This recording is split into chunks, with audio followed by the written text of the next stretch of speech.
That was bad. Most of the time, it works most of the time. That is also a fact. Episode 2, Exo-Squad. Exo-Squad. Episode 2, Cast the Podcast.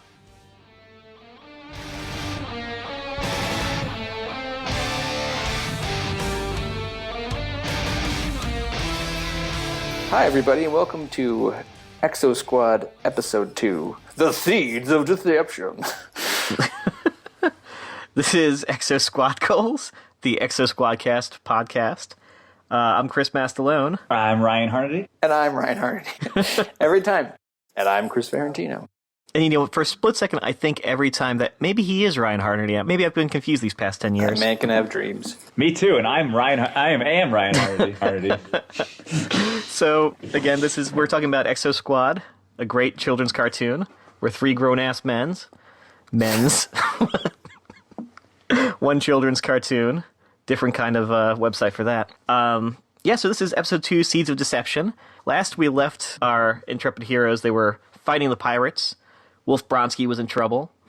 So, so what happens, guys? Yeah, so this episode picks up in the middle of this battle between the Exo fleet and the pirates. And there's just a lot of tremendous action at the beginning. And the Exo squad pushes back the pirates, and the pirates end up retreating. And Takagi gets injured because he pulls some sweet moves. There's a great thing that happens there where he, so it starts off Bronsky's like, hey, I got this guy's on my tail! And, Takagi saves him. And then Takagi does these, badass moves. And then Bronsky ends up saving Takagi from, I guess, drifting off into space to die? Yeah, he goes on pulls off some sweet space fighting moves and goes unconscious as a result, and Bronsky ends up saving him. And so this whole battle's going on. Charles McKenna shows up on the bridge, uninvited, again, all the access, but none of the invitation. Security, get Mr. McKenna off my bridge! Hey, you can't do this. I'm on live network. He's the best, man. I love that guy. He gets kicked off the bridge. The pirates end up retreating, and the Exo fleet recovers.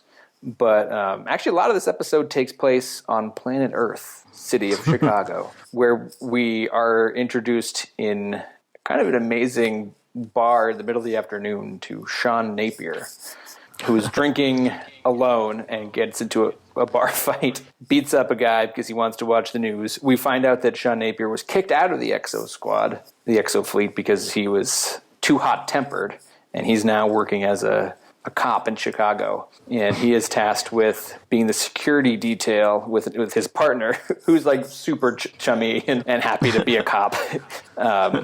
And there's a big ceremony going on where Phaeton, the governor of Mars, and the mayor of Chicago are celebrating the joining of the Chicago and, Magana, the capital of Mars, are going to be sister cities.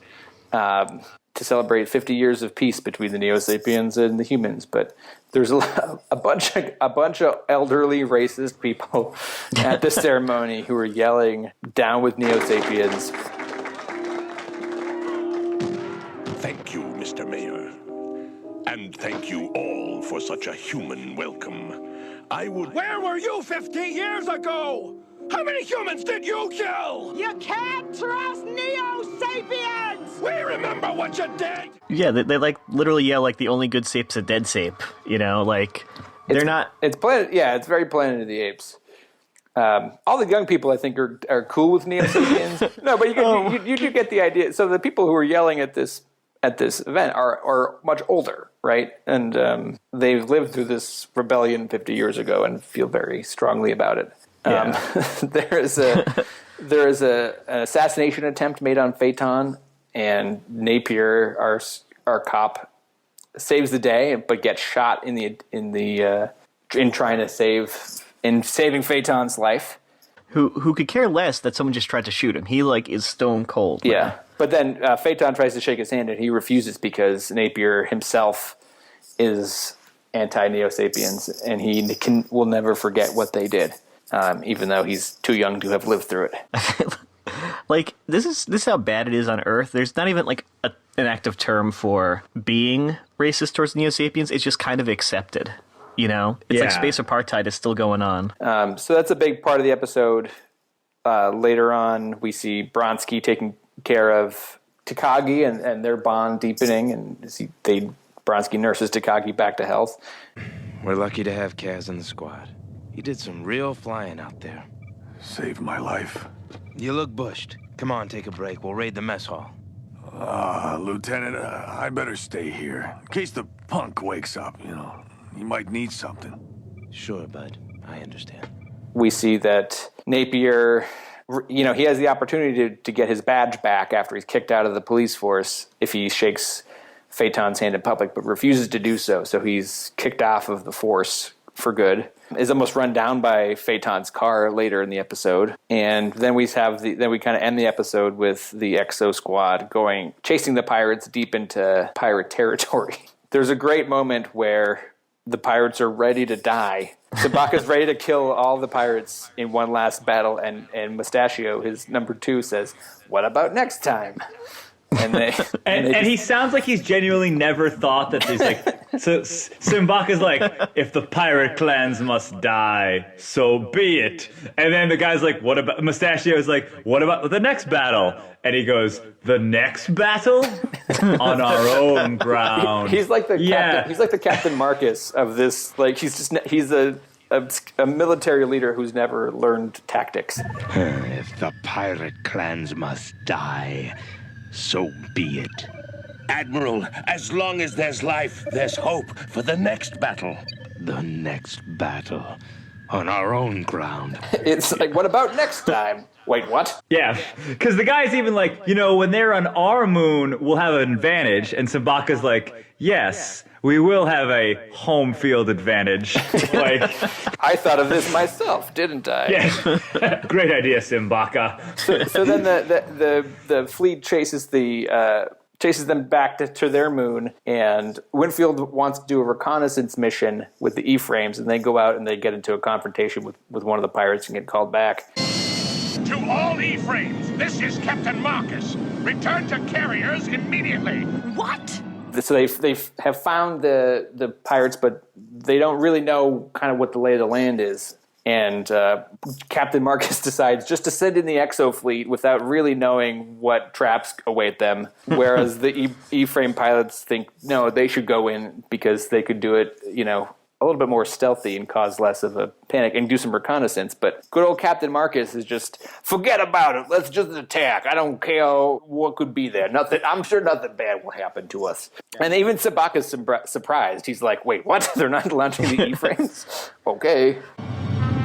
Lord Simbaka, a large force of exo-cruisers and support ships is approaching. Exo-cruisers, not E-frames? It looks like the main battle fleet. The fools. Yeah, especially because, like, earlier in the episode when they had, like, their skirmish, the fleet's taking a beating, and once the E-frames kind of, like, regroup and do their thing, it's like they just wreck shit. You know, it's like one E-frame takes out, like, De Leon literally lands on a pirate, like, frigate, and has enough time to be like, okay, there's the power core, and shoot. Scanning for power source. Voila, the fusion pack.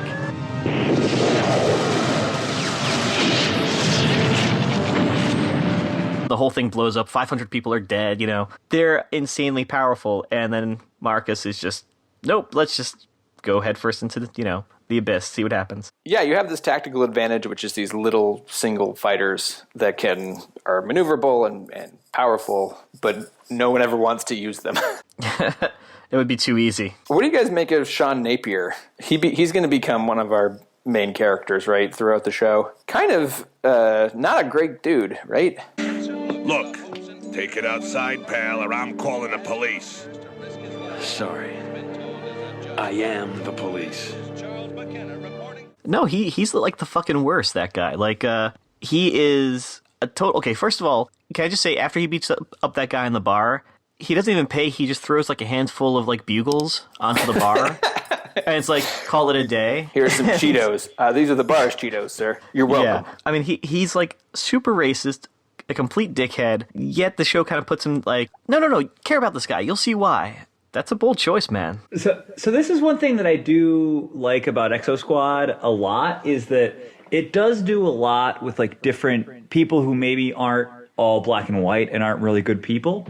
And like people who maybe made mistakes. Like I really, one of the things I really like about Exo Squad is that it really does seem to take the tack of like everybody thinks something wrong. Everyone has something they're angry about, but like what matters is if you move forward and like adjust to it. Like Sean Napier isn't a good guy right now, but like as I think you can kind of see, he's eventually going to wind up kind of figuring out what was what it's all about. Well, yeah, there's the characters have arcs. They start somewhere and they're going to end up somewhere else. Which is great. That's one of the best things about the show is that the characters change and like the events affect them. Not like 6,000 people just got killed. Yeah. So. Yeah. Well, and like you see it like with Wolf Bronsky, in the last episode when they go onto the Danube to check it out, he's like, Takagi, that kid's the worst. And by the end of this episode, he's staying by his bedside, maybe faking an injury to just hang out there, make sure the kid's okay. Because he's like, he saved my life. Yeah, they definitely have a bond. This is what do you guys think about like the race part of the show? Because we don't necessarily yet, anyway, haven't seen a lot of humans of color. We've seen people who are literally colorful, blue and purple and whatever. Yeah, no, there's very little representation of like African American, like anything that's like different than sort of what's the word I'm looking for? The orthodoxy, that's the word. Well, you get the idea that Takagi is maybe, I don't know, maybe Japanese last name. Torres is maybe, I don't know. Hispanic. Yeah. Well, it's also interesting because like the Neo Sapiens, like imagery wise, is like kind of they sort of function as the other in the same way like in the X-Men cartoon like mutants function. They can work as any like othering group. But yeah, I agree. It's a bit on the pale side as far as shows go. Would it make it more complicated if you had more brown humans in it? It would make their sort of it would make it more solidified that humanity as a whole is kind of racist towards Neo-Sapiens, maybe, you know what I mean? Because, like, for all we know, at what point do you have to be in your society when you're like, let's not do this ourselves, let's make a race of slaves and make them suffer for our gain? And we're totally cool with that. So it has weird, like, implications about their society. It sort of just makes it feel... Yeah, I mean, it's literally an old white man yelling at Phaeton to, like, go home and that he wants to see him dead. Yeah, I mean, I think that's the thing. I think that I've always found so interesting about the show is the fact that it kind of lives within these complications. That Neo-Sapiens are clearly drawn as being the other, as being a representation of freed African Americans from slavery, and yet. I don't always know what to make of it. But we don't like we're supposed to like the humans, but we don't really like the humans. I don't know that I have a great answer for how we're supposed to feel about it. This was something I remember even as a kid thinking about, which was like the Neo-Sapiens didn't start this. Like they weren't the ones, like we humans made them to be like a servant race. And they do, like you're saying, like they definitely play a lot on this like classic like white supremacist fear of like African Americans, peoples of color, right? Like they're bigger, they're stronger, they're better, and they like need to be controlled. I think that works. To me, like one of the best moments is when you see there's a sequence when Phaeton's about to give a speech and the old white guy is yelling at him, and Phaeton's trying to be like cool about things, and the old white guy says, "They killed my wife in the uprising." And it's like, she was 22. So that was 50 years ago. That guy's like, in his 70s. And, it sort of is, especially for a cartoon, a really interesting way of presenting, like, this guy, he has personal loss and he's sort of been poisoned, in a way where it's like, if people could just see, everyone else as like people, it would not be a thing. But it's like they're sort of laying out that they're like these very heavy like societal wounds and scars that were never addressed, and it leads to like this really interesting situation. Also, it kind of sets, at least I know me seeing it, and I felt this as a kid, I always still feel this, it's like, the Neo-Sapiens aren't necessarily, they're kind of justified in their struggle, they have some autonomy, but they're still under the thumb of humanity.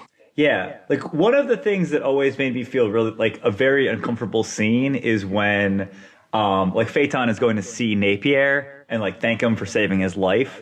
And he's like, oh, you know, your hand, your only one arm is injured. I can shake your other hand. And Napier is like, you're saving your life was my job. Like, I remember what you did. And he's like totally unrepentant about just hating this guy. Like it's like really intense for like especially for like a kid's cartoon. And it's like Napier's drinking in the middle of the day. Like he's a cartoon character who's clearly haunted. You know, there's something going on with him.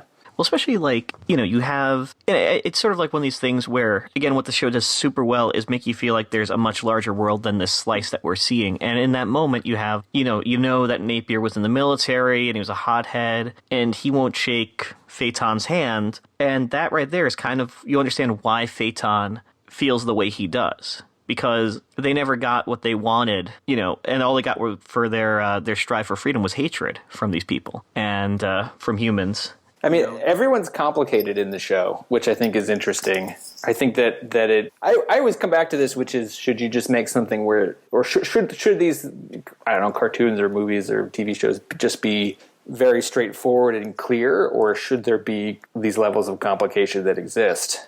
And I think that's what has always been so fascinating about the show, is that it is so morally complicated. I don't know how to feel all the time. You know, you want to be with the people, but you kind of do understand that there may not be right all the time. And then the question becomes, when is violence justified? I mean, ostensibly this is going to be a war show.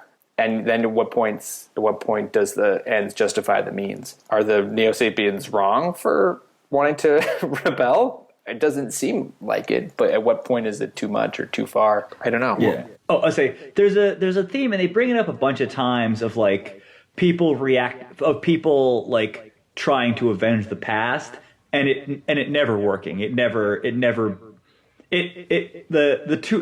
two wrongs never make a right in the world of Exo Squad, which is something I always really dug about it. No, definitely. And like, you know, one of the things that, again, with morality is, I think it was Klosterman wrote an essay that was saying, you know, he's talking about his greatest shows of all time, and it's like The Sopranos and like Breaking Bad, and I think Mad Men was in there. And one of the things was that the characters in those shows never, and I'm not necessarily equating that like Exo Squad is the greatest show of all time or anything like that, but one of the things that it does really well is this idea that the characters within it function on their own morality. It's not, you know, good, bad, and that's it. It's Phaeton does this thing because of his history in dealing with people. Napier does this thing because of his history dealing with Neo-Sapiens. You know, J.T. Marsh is a military man. He has his own set of like values and beliefs, and because of that, you have this like you said, everything kind of lives in this gray area, which is something you don't really see in cartoons or even many to this day. I mean, turn on a show on NBC primetime.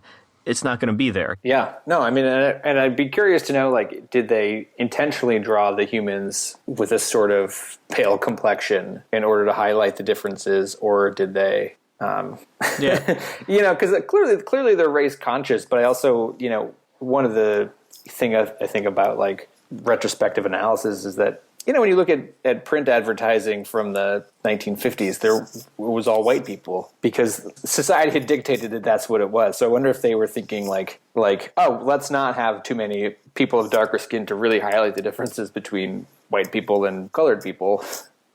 which is I hate that term, but I literally mean like blue people, Neo-Sapiens, or were they like somehow conscious enough of race to make a show about it, but unconscious enough to not have included, you know, people of color in animating the characters? Yeah, well, yeah. And there are like a couple of characters later on in the run of the show that show up, but sure. It does kind of make it like this, and it's these kind of things that makes me wonder, like if we could try to get like a tweet at or try to get some of the people like Willie Mignot and.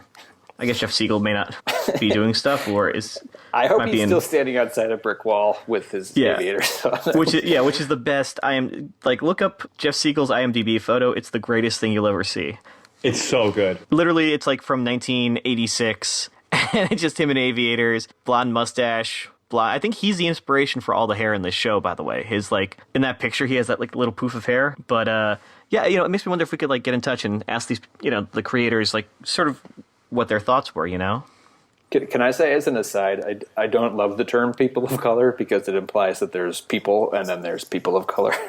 I really, there's people, I don't know, of all different skin textures. But that's ultimately, I think, what is still, even in the future, like the exterior differences are the things that divide people, and that's why they hold grudges, or that's why they hate each other. No, and there's a very personal level of violence going on at this point. I mean, there's like, a space battle, but, one thing that this show always does is, before like a turret blows up, we get a shot of the guy inside the turret trying to aim, and then we see his turret blow up. And like, it's kind of setting this like groundwork that there's a lot of stuff going on, but these are people, or Neo-Sapiens, which are people too. Whatever. They're sentient beings. Like they go into some stuff about like they're not good at being creative and they're not really good at like certain kinds of thought. But in a lot of ways, they're like smart. They're like better with math, and they're faster and bigger and stronger. And they're clearly sentient, right? Like they clearly like fought for freedom and like wanted to be free and were like oppressed. And like there is this like really interesting like negotiation, right, between like, should you try to appease people and like try to integrate, or like were they right to like, are you only going to be free if you fight for it? And I think Exo Squad does an unusually good job of like asking that question. Yeah, and it doesn't necessarily need to answer the question. I mean, yeah, are they better living off integrated into society with the humans, or are they better off on Mars, in their own world, very different from us? I don't know. It's a very complicated thing. And again, like, we'll see pretty soon how Phaeton plans to do things. And let's just say it's probably not the best way. It's certainly one way, but, you do understand it in a way. It is in a way justified. I don't know that killings ever justified, but you do want, you go to a rally trying to speak towards, your city and another city being sister cities, and people are screaming racist insults at you. Imagine that 50 years is at it. Who is your all-star for this episode? I'm gonna shout out the bartender for two reasons. One is when he because it's a kid's show, they can't like really admit that it's alcohol. So he goes up to Napier and is like, "What do you have? The usual?" And then Napier goes, "Yeah, with a B complex chaser.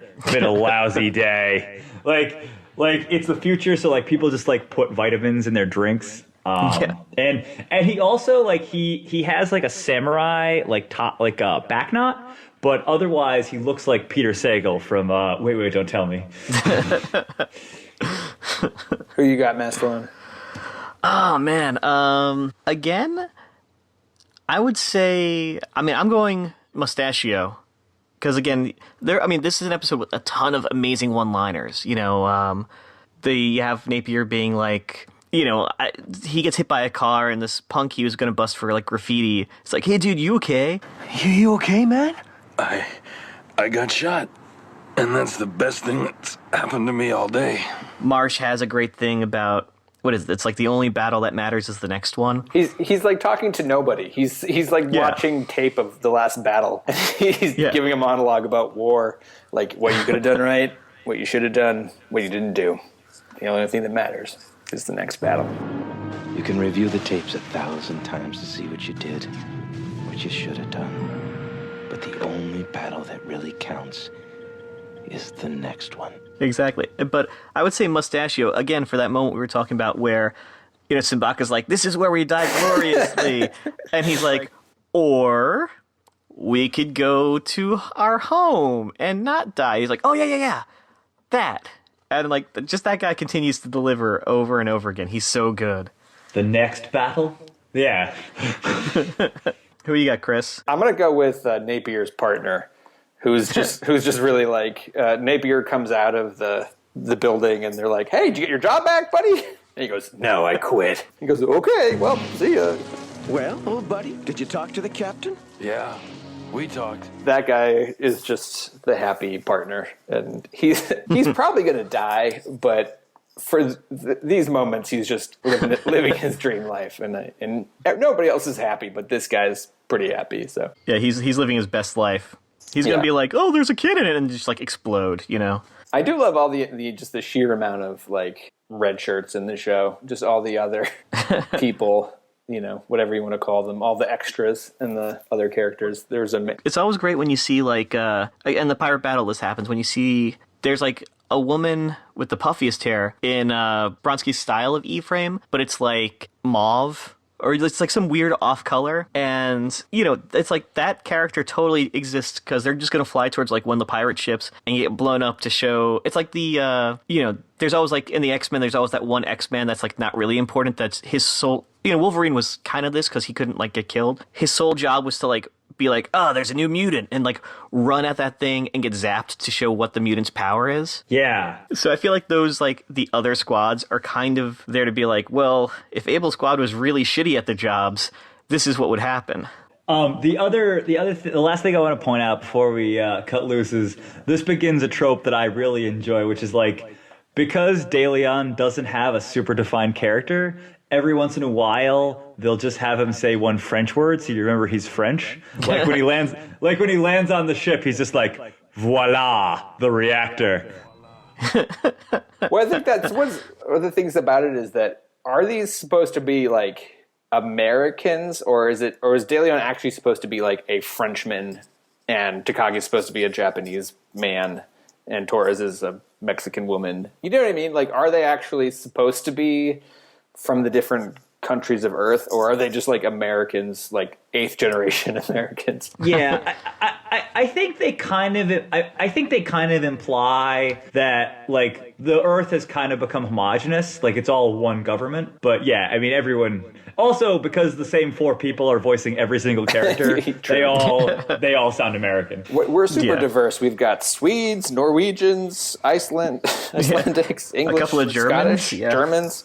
Like, what are you talking about? We're the most diverse community of Europeans of all time. Yeah, again, there's a vague Starship Troopers thing going on, but it's not super overt. Yes, it is the future where you can drink a cocktail outside during the day. It's the golden age for mankind. Golden age of mankind. The golden age of mankind. Cool. Well, this has been fun. Yeah, no, for real. And it's cool digging into some of the the deeper themes. I mean, it's like we're 2 episodes in, and already like some of these themes are just super out there. So it's really interesting getting into them. Yeah, I think it's nice to see a show that at least asks questions and shows you some different things. I think it's okay not to always know what to make of them. It'll be really interesting seeing kind of like what happens going forward, especially with some of these now we're setting up really more than before. And also, I mean, we had another Nara postcard going back. We're setting up more than before, like the idea that there is Phaeton's machinations on Earth and what's going on with the Exo fleet, where it's like, even if the link wasn't that clear, something weird is up, because like Phaeton drops the line like, they'll go chase the fleet just like I planned, or something. Soon the vermin will not dare to make fun of us. Patience, Livia, patience, all in good time. And you're like, that doesn't seem too promising. But no, it's going to be fascinating to sort of watch where it goes. I kind of remember it a little bit, but as an adult, it'll be nice to watch it again and see where it goes and see who develops and who changes and who doesn't. I mean, I think it's an interesting idea, especially now, like with the idea of othering and like, people being angry a lot.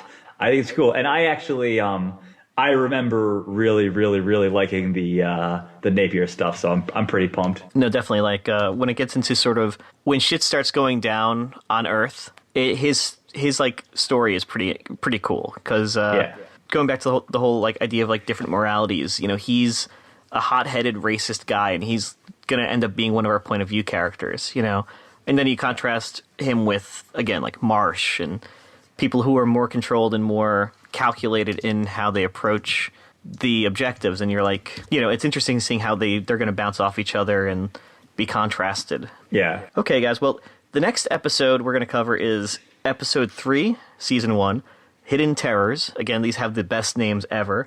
I'd like to thank Eric Calderon for our intro music and outro music. I would also like to say that we come out with a new episode every Saturday, so subscribe on iTunes, Google Play, Stitcher, YouTube, SoundCloud, wherever you think you can hear us, you can hear us. If you're interested in advertising or getting in touch with us, email us at exosquadgoals@gmail.com and feel free to check out our website, exosquadgoals.com. Let's say this episode was brought to you by Two Loopy Ladies on Etsy. Yes. Hey, if you need something cool crocheted, like a scarf or a hat or anything on demand, go to Two Loopy Ladies on Etsy. Check it out. There's fantastic stuff for great prices. Check it out. Definitely. And they can be found at etsy.com/shop/Two Loopy Ladies. Mention Exo Squad goals for them to recognize that they know us from college. Yeah.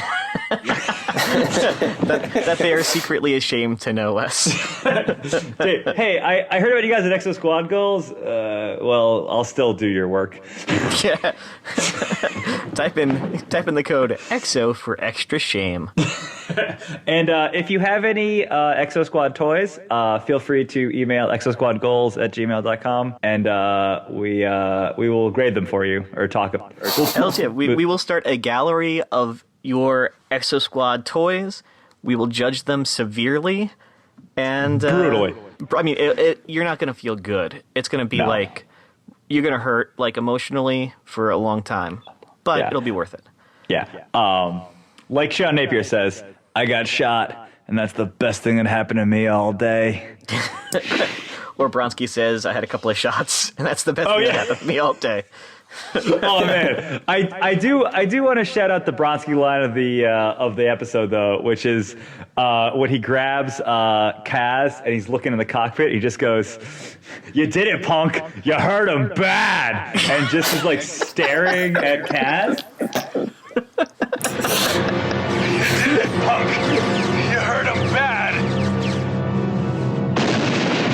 The guy who does Bronski has the best line ratings. I just gotta say. I think he only does Bronski too. I don't know. Like, it feels like that. Yeah, I think he literally, like, everyone else has like someone else. He literally just does Bronski, and that's it. Yeah. Send in the fleet. Don't send in the exo frame. That would be nonsense. I don't know why we brought these exo carriers for some reason other to carry exo frames. They're just weighing us down here in outer space. He's like that second in command of the fleet, and he's actively anti-reconnaissance. He's like, fuck it, just roll in. You are insubordinate, Lieutenant. If we waste time on recon, the pirates may escape. Till next time. Till next time, as always, I'm Chris Mastalone. I'm Ryan Harnedy. And I'm also Chris Mastalone. They know who we are. Who cares who we are? No one's going to be like, did you hear Ryan was in that? And I'm Chris Ferrantino. Yeah, any heroes in this company? No, sir! No, sir! No, sir. No, sir. We'll get it someday. Yeah. No, there are no heroes here because we just sit in the ship and we shoot at them from a distance. Captain Marcus, you know there are no heroes here. You know exactly what you just said is wrong. He also never gets chastised for, like, killing thousands of people.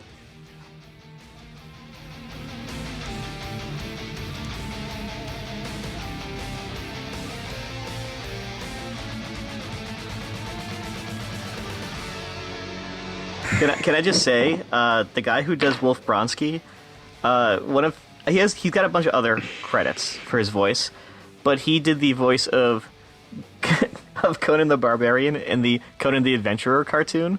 Oh, fuck yeah! Dude, that show rocks! Dude, yeah, Conan the Adventurer. Yeah.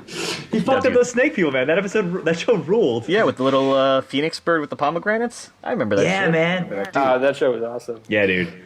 Stay tuned for episode 1 of Conan the Adventurer podcast. When we're done with this, we're going to hit all your favorite cartoon shows. It'll be called Conan Squad Goals. It'll just be like a Conan O'Brien recap show and a Conan... The Highlander cartoon show? Oh, dude. Dude, that one ruled. Yeah, freaking... All right, we can't advertise for other shows. Right, yeah. And by your favorite cartoon shows, we mean our favorite cartoon shows. Yeah. You can get your own podcast.